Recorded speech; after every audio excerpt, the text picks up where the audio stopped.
10장 18절 19절 말씀을 보도록 하겠습니다.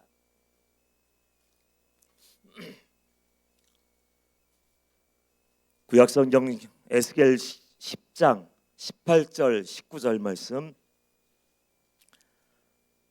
우리 다 함께 한 목소리로 말씀을 합독하도록 하겠습니다. 시작.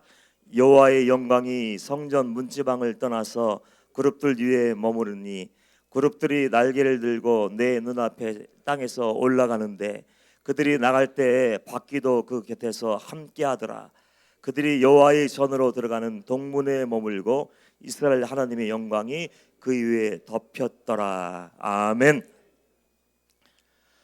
오늘도 하나님이 함께 하시고 성령님이 여러분 마음문을 여시는 그 은혜의 시간, 영적인 대각성의 시간 되기를 주님의 이름으로 축원합니다.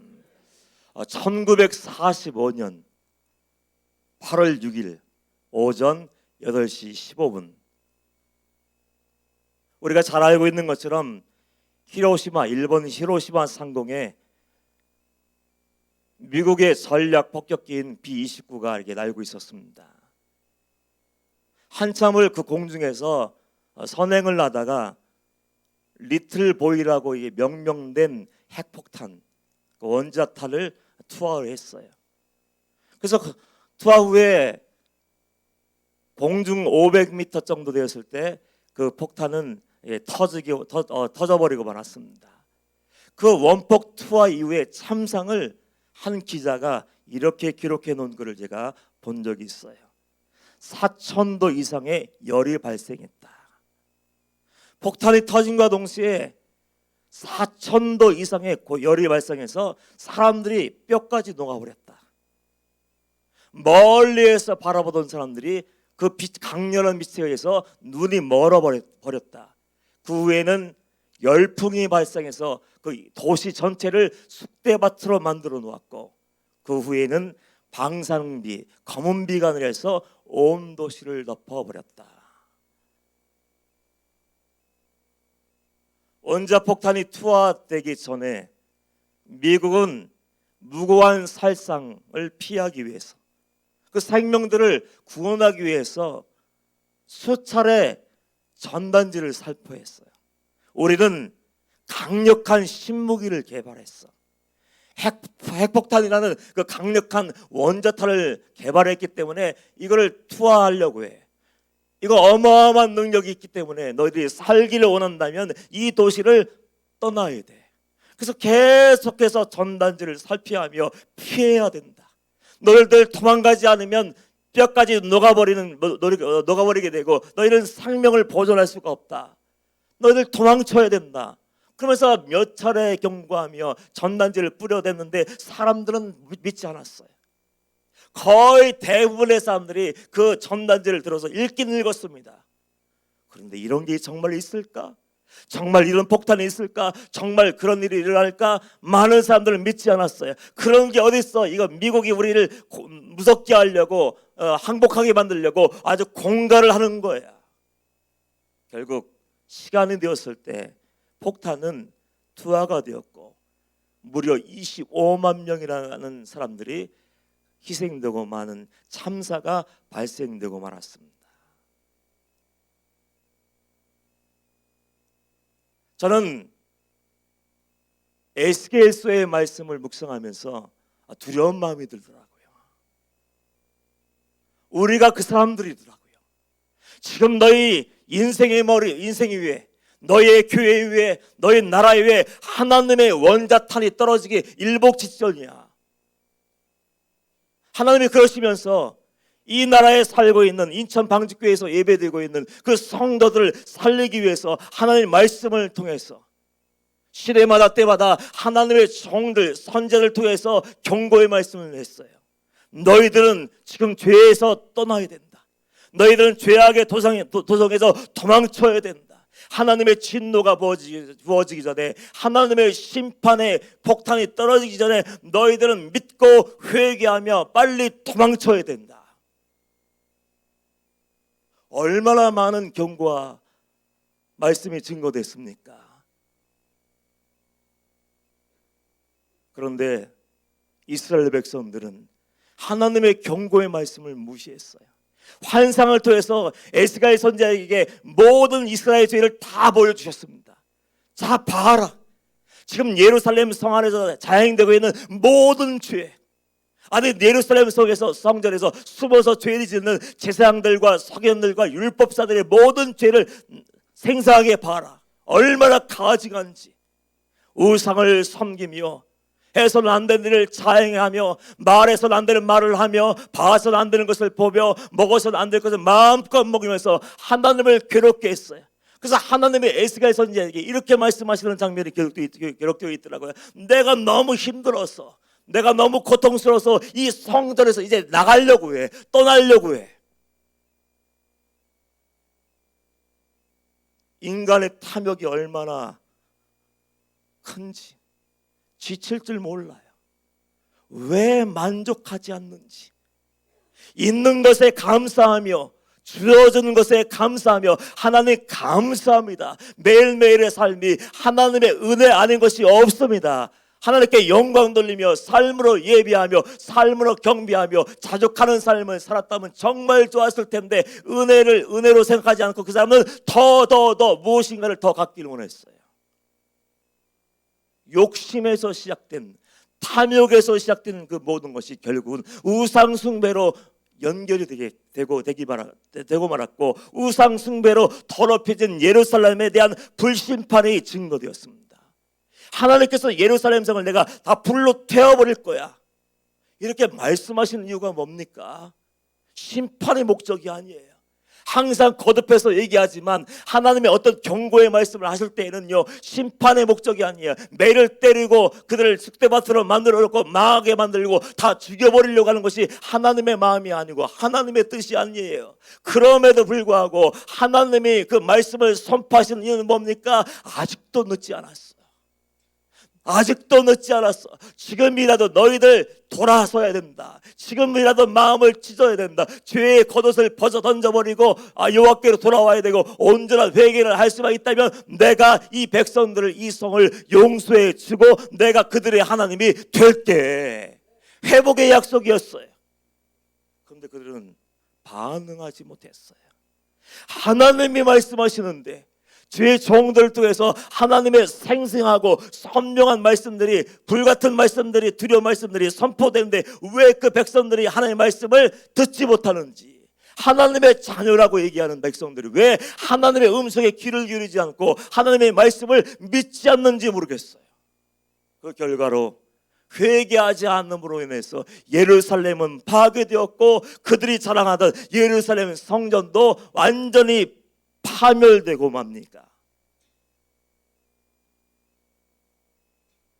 두려워요. 저는 이 시대가 두려워요. 이 시대의 사람들이 무서워요. 하나님을 안다고 하지만 하나님을 영원롭게 하지 않아요. 하나님을 안다고 하지만 하나님을 두려워하지 않아요. 그저 지극한 이기심, 지독한 이기주의에 빠져서 나만 알지 하나님도 모르고 이웃도 모르고 아무것도 몰라요. 나만을 위해서 욕심이 이글거리는 눈으로 하루하루를 살아가고 쾌락을 즐기기 위해서 해서는 안 될 짓거리들을 해대고 사방을 둘러봐도 소망이 없는 것 같더라고요. 만약에 여러분 안에서 하나님이 떠나신다면 어떻게 되겠습니까? 믿음이 좋다고 소문난 이전 방직교회에 하나님의 영광, 여호와의 임재가 떠난다면 어떤 일이 발생할까요? 요한복음 15장에 보면 주님께서 그런 말씀하셨죠. 포도나무의 비유의 말씀을 하시면서 야, 너를 잘 들어야 돼. 나를 떠나서는 너희가 아무것도 할 수 없어. 우리가 살 수 있는 이유는 하나님이 함께 하시기 때문임을 믿습니다.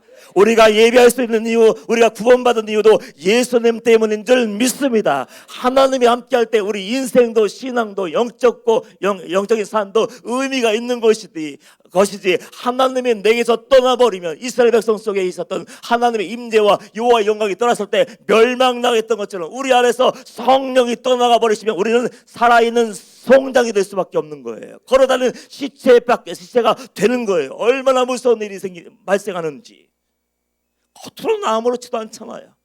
신사숙녀의 모습으로 보이고 있고, 겉모양으로는 예배하고 있고, 겉모양은 기도하고 있고, 겉모양은 경건하고 신령한 모습처럼 보이지만 여러분의 속은 어떻습니까?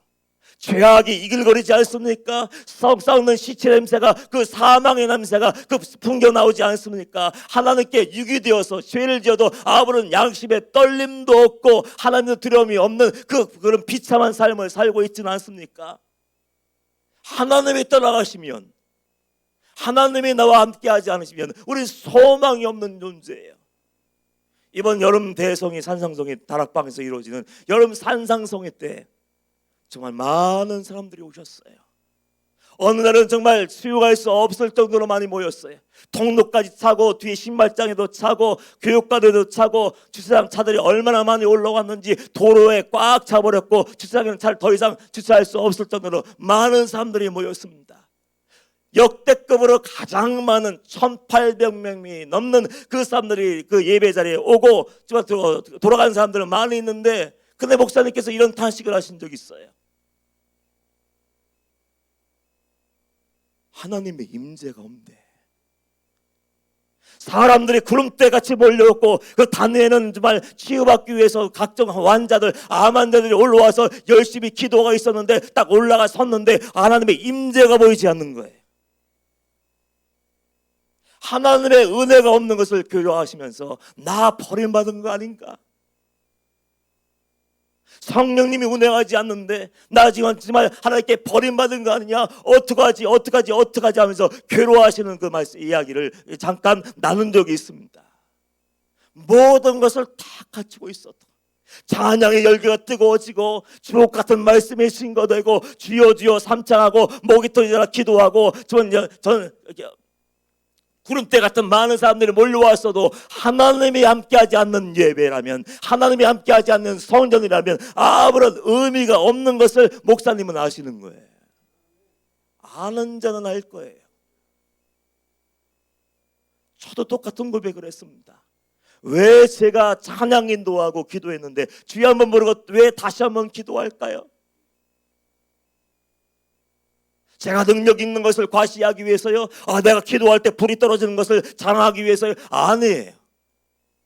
제가 한 번 더 기도하고 때로는 한 번 더 찬양하고 통성기도 이가를 인도하는 그 유일한 이유는 성령님의 임재가 우리 안에 가득하기 위해서예요. 왜냐하면 성령님이 계시지 않는 그 설교에 어떤 은혜가 있겠습니까? 성령님이 기름 부지 않는 그 찬양에 어떤 은혜가 있겠습니까? 성령님이 인도하지 않는 그 기도에 어떤 능력과 어떤 응답과 어떤 기적이 일어나겠습니까? 주님이 함께하지 않으시면, 성령님이 붙잡아 주시지 않으면 아무것도 할 수 없는 것을 알기 때문에 날마다 주님 앞에 나와서 목이 터져라고 기도하고 찬양하며 주님 은혜 내려주세요. 제발 은혜 부어주세요. 그래야 내 영이 살고 내 영이 살아야 내 영을 통해서 성도들에게 생수를 공급해야 그 성도들을 살릴 수 있지 않겠습니까? 그런 마음으로 그렇게 찬양하고 그렇게 기도하는 거예요. 하나님이 여러분에게서 떠나시면 여러분은 소망이 없어요. 여러분의 가정도 마찬가지예요. 천하 만물 모든 것을 다 가지고 있다 해도 그 하나님이 떠나버려서 그 영혼이 죽어버리면 그 모든 것이 여러분의 영혼을 건져낼 수가 없고 비참한 신세가 되고 마는 거예요. 여러분이 여호와의 영광, 하나님의 임재 안에 거하고 은혜로운 삶을 살기를 원한다면 하나님과 나 사이를 가로막는 모든 죄와 영적인 장애물들을 다 제거하기를 축복합니다. 그걸 내버리지 않으면, 끊어버리지 않으면 결국 내가 죽는 거예요. 내가. 야고보서 1장 15절 말씀 보면 성경이 뭐라고 증거합니까? 욕심이 잉태한 즉 죄를 낳고 죄가 장성한 즉 사망을 낳느니라. 사단은 은밀하게 여러분 마음에 와서 속삭여요. 뿔 달고 와서 삼창 들고 와서 내가 너를 죽여버릴 거야, 내가 너를 지옥으로 끌고 갈 거야, 내가 너를 불구덩이에 막 던져 놓을 거야. 그러지 않습니다. 가만히 다가와서 아주 친한 친구의 모습으로, 사랑하는 가족의 모습으로, 혹은 하나님이 함께 하시는 것처럼 다가와서 속삭이는 거예요. 야, 이걸 가져라, 더 가져라, 내 맘대로 해라, 한 번 뿌리다, 괜찮아, 눈 딱 감고 저질러 버려, 눈 감고 가져버려, 눈 감고 딱 감고 마셔버려. 은밀하게 속삭여요. 죄가 주는, 사단이 주는 끈적끈적한 달콤한 유혹을 누가 이길 수 있습니까? 대부분이 다 넘어가요. 제사장도 소용없어요, 서기관도 소용없어요, 율법자도 소용없어요, 성도들도 소용없어요. 사단이 와서 저 조용히 속삭이고 마음속에 그 예수를 8년 생활을 집어넣었던 것처럼, 가론 유다에게 집어넣었던 것처럼 한마디만 속삭이면 그것을 마음에 품고 계속 되새김질하다가 결국 넘어져 버리더라고요. 죄의 달콤함이 있고, 죄가 먹음직하고 보암직도 하고 정말 괜찮아 보이긴 하지만 그 뒤에 숨어있는 정체까지 우리는 볼 수 있어야 돼요. 죄의 뒤에 숨어있고 유혹의 배후에 숨어있는 그 정체가 무엇입니까? 결국은 파멸과 죽음의 독이에요. 그걸 발견하고 무서워서 깜짝 놀라 다 도망가야 되는데, 그걸 모르니까 덥석 물어버리고 부자가 되기 위해서, 더 많은 안락한 삶을 누리기 위해서, 그리고 우리는 정말 죄와 짝하고 타파해파며 그냥 끌려가는 거예요. 옛날에 어떤 성도님이 우리 목사님하고 목사님의 멘토가 사역하던 그 기도원에 찾아와서 기도를 부탁했어요. 전도사님, 제가 사업을 준비하고 있는데 제가 어떤 것을 할까요? 여러분, 사업을 하고 싶으면 내가 하고 싶은 거 하면 돼요. 하나님은 내가 뭘 하든지 관심이 없는 분이에요.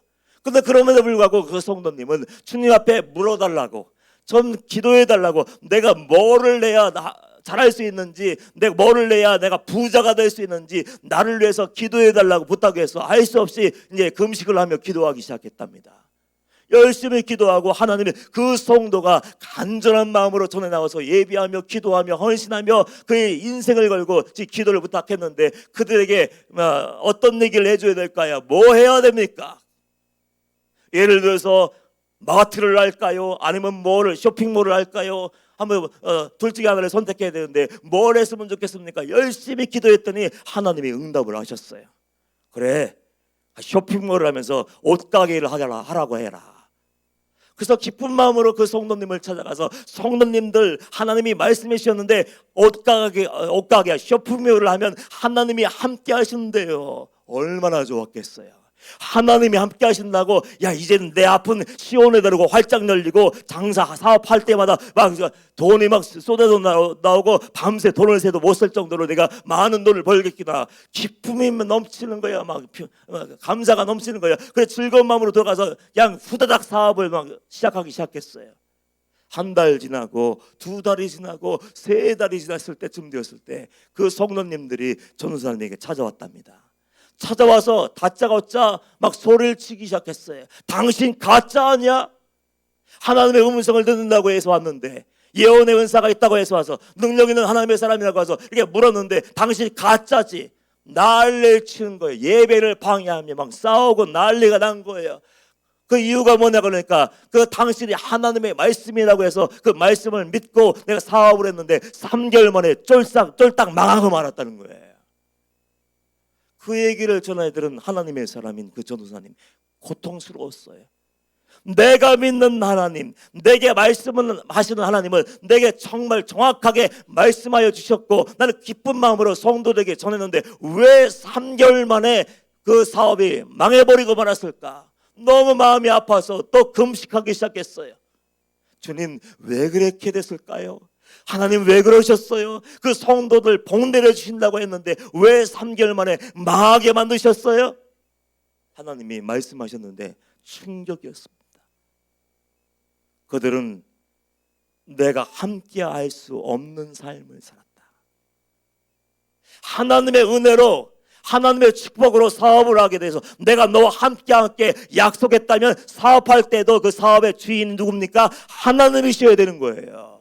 사업화에 내가 사장인 나라면 회장님을 하나님을 모시고 사업할 때 인간적인 방법으로 막 가진 권모술수를 다 써서 빨리 조급한 마음으로 부자가 되기 위해서 이중장부를 쓰고 돈을 속이고 가격표를 속이고 사람들을 속이는 것이 아니라 어떻게 해야 됩니까? 하나님 앞에서 정직해야 되는 거예요.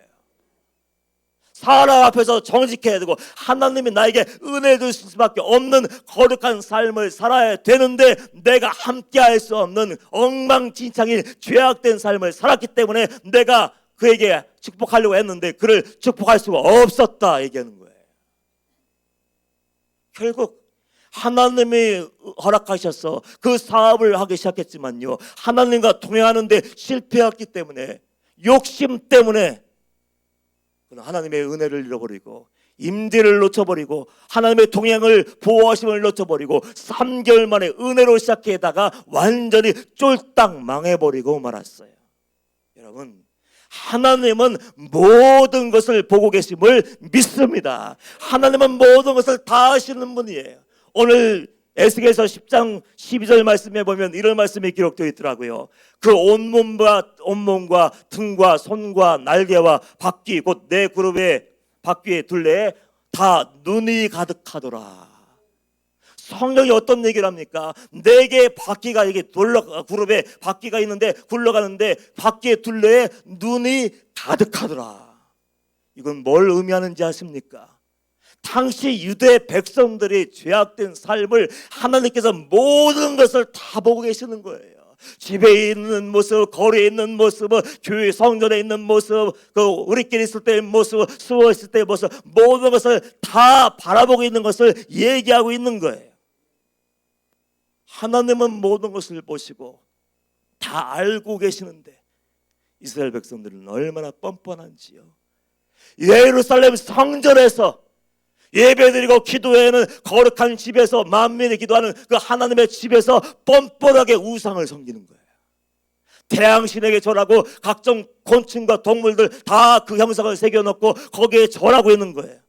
그러니까 성전의 제사장들이 타락해버리니까 성도는 자연스럽게 한 영혼을 죽어버리고 그 안에 죄악에 가득한 영이 있으면 그 영이 성도들에게 흘러가버리고 성도들에게 흘러가버린 그 영은 가족들에게 흘러가버리고 결국 나라와 민족이 송두리째 망하는 거예요. 거룩해야 될 하나님의 백성들이 교회에서조차도 성전에서조차도 하나님을 두려워하지 않아요. 하나님을 무서워하지 않아요. 말씀대로 살아야 되는데 우리가 매일매일 듣던 말씀처럼 사랑할 수 없는 사람 사랑하고 용서할 수 없는 사람 용서하고 어떤 억울한 일을 당해도 병명하지 않고 낮은 곳에서 내가 섬기며 하나님의 사람답게 살아야 되는데 성전에서조차 모든 것이 무너져 버리니까 그 당대의 모든 백성들과 그 나라가 소망이 있겠습니까? 하나님이 모른다고 생각했나 봐요. 내가 이렇게 숨어서 은밀하게 죄를 지으면 하나님이 안 보실 거야. 우리끼리 모여서 우상을 섬기며 가정인들 다 해도 하나님을 못 보실 거야. 하나님은 듣지 못하신 분이야. 하나님이 보지 못하고 하나님이 듣지 못하고 하나님이 알지 못한다고 하니까 그 불신앙이 어떻게 해요? 죄를 짓게 만드는 거예요. 마음대로 살고 마음대로 하나님 마음을 아프게 하는 그 삶을 살게 하는 거예요. 다윗이 시편 139편 1절에서 3절 말씀에서 이런 고백을 하더라고요. 여호와여 주께서 나를 살펴보셨으므로 나를 아시나이다. 주께서 나의 안고 일어섬을 아시고 멀리서도 나의 생각을 밝히 아시오며 나의 모든 길과 내가 눕는 것을 살펴보셨으므로 나의 행위를 익히 아시오니. 믿음의 사람들은요, 하나님이 나를 아시는구나. 하나님이 나를 보시는구나. 내가 앉고 일어서는 것도 보시고 내 마음의 생각도 다 알고 내가 가는 길과 모든 것을 살펴보시고 하나님은 다 알고 계시는구나. 그 하나님이 나를 알고 계시고 보시고 있다는 그 생각, 하나님의 의식, 임재의식을 갖고 있으니까 다윗은 어느 상황에서도 범죄하지 않고 넘어지지 않는 거예요. 여러분이 잘 알고 있는 것처럼 다윗은 어떤 삶을 살았습니까? 하나님의 기름 부으셨어요. 하나님의 영광을 위해서 목숨을 걸고 골리앗과 맞서 싸워서 승리했어요. 하나님을 위하고 나라와 백성을 위해서 목숨을 걸었는데 무고하게 핍박을 당했어요. 사울왕이 시기심에 눈이 불타올라서 수단과 방법을 가리지 않고 다윗을 죽이려고 쫓아다녔어요. 10년 동안 피해 다니면서 사울을 죽일 수 있는 기회가 딱 2번 있었습니다. 그런데 다윗은 사울을 살려보내요. 왜요? 하나님이 기름 부으신 왕, 하나님이 기름 부으신 하나님의 사람, 내가 어떻게 손댈 수 있어? 하나님이 내 앞에 계시는데, 하나님이 내 행위를 보고 계시는데, 내 마음과 생각을 보고 계시는데 어떻게 내 마음대로 싹 머리를 잘라버리고 왕이 될 수 있어? 하나님의 임재의식을 갖고 있었으니까 말도 내 마음대로 못해요. 행동도 내 마음대로 안 해요. 정당방위인 것 같은데, 그럼에도 불구하고 하나님을 먼저 생각하며 내 마음대로 하지 않았기 때문에 그런 하나님 마음에 합한 종 왕이 될 수 있었던 거예요. 내 마음대로 잘라버렸다면 그 나라는 사분오열돼서 깨어지고 지금까지도 반복하고 있었을지 모르겠어요. 성도의 유일한 승리의 비결은요, 하나님의 임재의식을 가질 때예요. 코람네오의 삶을 살기를 축복합니다. 하나님 앞에서 하나님이 내 모든 것을 보시고 듣고 계시고 살펴보신다는 그 임재의식을 가질 때 우리는 어떤 죄가 와도 어떤 고난이 와도 당당하게 승리할 수가 있는 거예요. 저는 창세기 39장을 말씀을 묵상하면서 정말 얼마나 마음이 좋은 줄 몰라요. 모든 사람들이 다 넘어지고 쓰러지고 모든 사람이 하나님 마음을 아프게 하는데 청년이었던 요셉이 날마다 그 보디발의 집에서 그 아내가 날마다 유혹을 하는 거예요. 날마다 나와 한번 동침하자. 우리끼리니까 아무도 없어. 지금 내가 부르기 전에 아무도 안 와. 완전 범죄를 꿈꾸고 모든 환경을 다 갖추고 한 번만 나를 사랑해달라고 얘기했을 때 그 요셉이 어떻게 반응합니까? 코람데오, 하나님의 임재의식을 딱 발동해서 창세기 39장 9절 말씀에 그렇게 고백하지요. 내가 어찌 큰 악을 행하여 하나님께 죄를 지으리까. 그 의미는 뭐예요? 아무도 없다고요? 당신하고 나밖에 없다고요? 아니요. 이 자리에 하나님이 와서 서 계시고 이 자리에서 지금 하나님이 당신이 말하는 것과 우리가 행하는 모든 것을 다 보고 계십니다. 그 임재의식을 놓치지 않으니까 어떤 유혹이 와도 끈적끈적한 은밀한 제안이 와도 단칼로 잘라버리고 아니요, 하나님이 계십니다. 내가 어떻게 하나님 앞에서 죄를 지을 수 있겠습니까? 당당하게 물리칠 수가 있는 거예요. 하나님이 우리에게서 떠나시는 것보다 더 무서운 것이 없어요. 살아있는 것 같지만 하나님이 없는 사람들 없을까요? 예배하는 것 같지만 영이 죽은 사람은 없을까요? 기도 열심히 하고 봉사하고 있는데 여호와의 영광이 떠나버려서 자기 자신이 버림받은 줄도 모르는 채 그저 그냥 단지 쳇바퀴 돌듯이 습관적으로 나와서 예배하고 기도하고 봉사하고 충성하는 사람은 없을까요? 얼마든지 있을 수 있어요. 자기 영이 죽어버려서 이미 죽은 것도 몰라요. 18절 말씀에 보면 여호와의 영광이 성전 문지방을 떠나서라는 그 표현이 있습니다. 떠나서 그 얘기는요, 말 그대로 내 안에 거하신 성령님이, 예수님이, 하나님이 나를 떠나서 밖으로 나가시는 것을 얘기하는 거예요. 하나님은 얼마든지 떠날 수 있어요. 하나님은 사랑의 하나님이 맞지만 공의의 하나님이기 때문에 우리 안에 하나님이 거하실 자리에 죄가 있고 욕심이 있고 하나님을 두려워하지 않고 거듭해서 경고함에도 불구하고 고집부리며 끝까지 무엇인가 얻기 위해서 그 넓은 길, 죄악의 길, 심판의 길로 달려가면요, 결국 하나님은 근심하시고 성령님은 탄식하시다가 내게서 얼마든지 떠날 수가 있는 거예요. 한 목사님, 그분은 대단한 분이었어요. 다락방에서 산기도를 3년 동안 하시고 어마어마한 능력을 받았어요.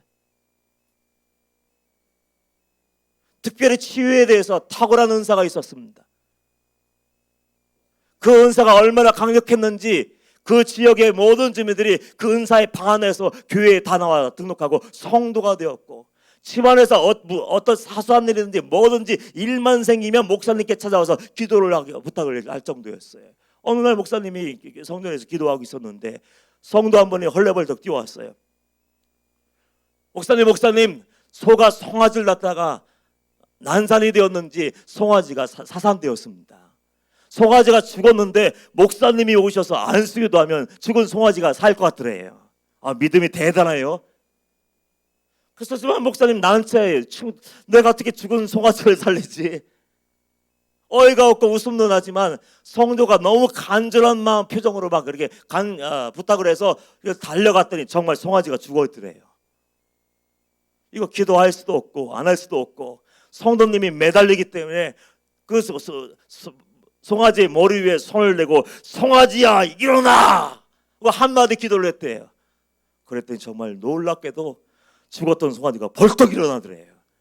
그 정도로 능력이 있었어요. 어마어마한 그 능력이 있던 그분이었어요. 그런데 그 교회에 한 집사님이 계셨는데 그 집사님만 치유를 못 받는 거예요. 다른 사람들 다 치유받고 은혜받고 성령받고 은사받고 하나님의 살아계심을 아는데 그 한 번만 그 이상하게 요지부동이에요. 그런데 그 한 번만 치유 못 받으면 본인이 깨달아야 되는 거 아닙니까? 다른 사람들은 다 은혜받고 다른 사람들은 다 변화되고 다른 사람들은 다 치유받는데 왜 나만 안 될까? 이 정도 머리가 있으면, 적어도 지성이 이만큼이라도 있으면 내가 문제구나. 목사님은 똑같이 말씀 전하시고 똑같이 예수 이름으로 기도하는데 내가 고침 못 받네, 내가 문제구나 그러면서 하나님 앞에 가서 회개하면 얼마나 좋았을까요? 회개할 생각은 조금도 못해요. 그러니까 영이 죽어있는 거예요. 그러니까 삐져버리는 거예요. 왜 목사님은 나 기도할 때 정성을 안 쏟냐는 거지. 다른 사람 할 때는 막 주여 믿습니다 막 힘을 두어서 하는데 나는 손만 대고 가내는 거지. 조금만 수가 틀리면 트집 잡아서 막 덜덜덜 따라다니면서 목사님을 괴롭게 하는데 목사님이 목회를 못할 지경이에요. 어느 날 수요일날 저녁 예배가 있었는데 신방을 갔다가 돌아오는데 갑자기 교통체증 때문에 예배 시간을 몇 분 늦었대. 몇 분. 헐레벌떡 급한 마음으로 뛰어들어오는데 아니나 다를까 혼자 회개하지 못하고 혼자 치유받지 못했다는 그 사람, 삐진 그 성도님 집사님이 문 앞에 서 있다가 목사님을 딱 붙잡더래. 목사님 이러실 수 있어요? 목사님이 예배 전에 미리 와서 기도해야죠. 어떻게 이럴 수 있습니까? 막 따지는 거예요. 막 삿대질을 하면서. 그때 그 목사님이 참았어야 되는데 그러시더라고. 내가 그래도 참고 인내했어야 되는데 그만 나도 모르게 입을 열고 당신이 그러니까 치유받지 못하는 거야, 당신이 그러니까 은혜받지 못하는 거야. 당연히 얘기할 수 있을 거 아니에요. 이 정도는 당신이 그러니까 지금 은혜 못 받고, 당신이 그러니까 치유 못 받고, 당신이 그러니까 회개하지 못하는 거야, 그러니까 은혜가 없는 거야. 당연히 할 말을 했을 뿐인데 그때 목사님이 알겠더래요. 갑자기 내 안에서 무엇인가가 빠져나가는 게 느껴지는, 그러고 나서 아무 일도 일어나지 않는데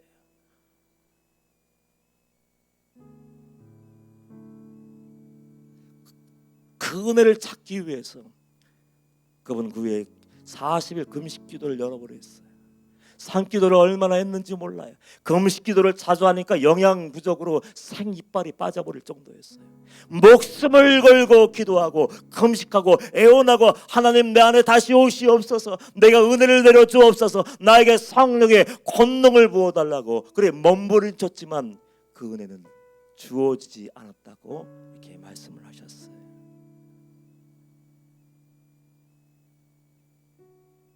결국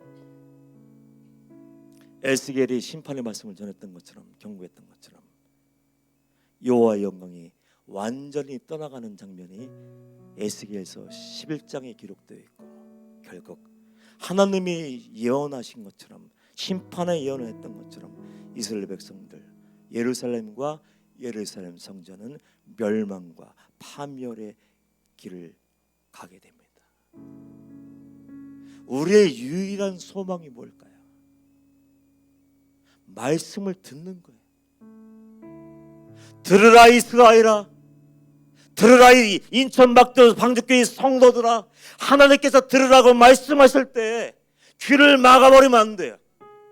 싫다고 외면하면 안 돼요. 마음의 문을 닫아버리면 안 되고, 하나님이 나를 살려주기 위해서, 회복시켜주기 위해서 회개할 수 있는 기회를 주시고, 하나님이 나의 하나님이 되기 위해서 나에게 다가오셔서 말씀하시구나 생각하고 아멘 하고, 주여 나를 살려주시옵소서, 주여 나를 구원하여 주시옵소서. 하나님이 내 안에 다시 오실 때까지 하나님의 은혜가 떠나지 않기 위해서 간절하게 눈물로 기도해야 되는 거예요.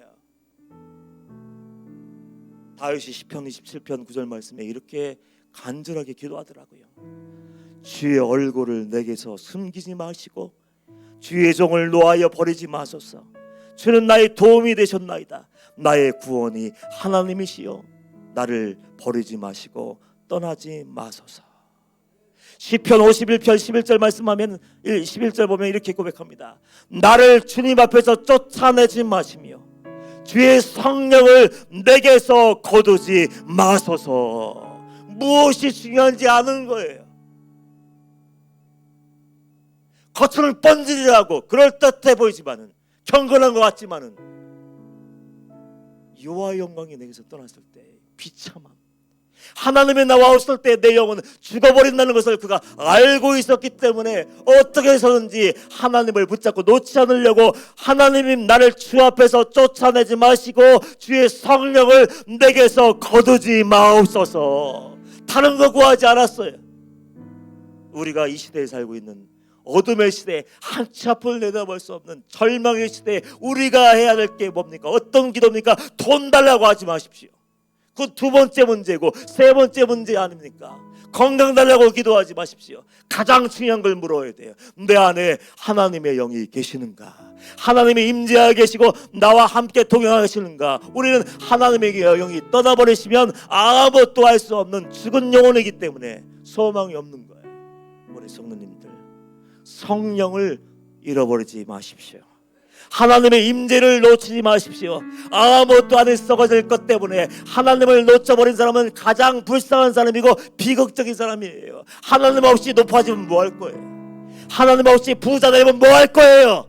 양심도 죽어버렸는데, 말씀도 들리지 않는데, 하나님 없는데 70평 100평짜리 아파트에서 화장실 3개짜리 자랑하면 뭐 할 거예요?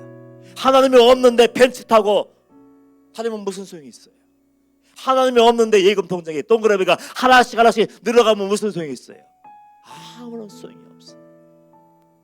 여호와의 영광이 떠나가면 소망이 없는 거예요. 여러분들, 이 시간 주여 한번 부르고 이제 통성을 기도하는데, 기도할 때 간절하게 기도하세요. 하나님, 내 영이 너무 늦기 전에 깨어나게 하여 주옵소서. 죄가 죄인 것이 드러나게 하시고 두렵게 하시고 회개케 하여 주시옵소서. 아버지께로 돌아가게 하여 주옵소서. 나를 주 앞에서 쫓아내지 마시며 주의 성령을 내게서 거두지 마옵소서. 그러면 살 수 있는 거예요. 주여 한번 부르고 통성 기도할 때, 기도받기 원하는 분들 나오시면 기도하도록 하겠습니다. 주여 부르고 통성으로 기도합니다. 주여.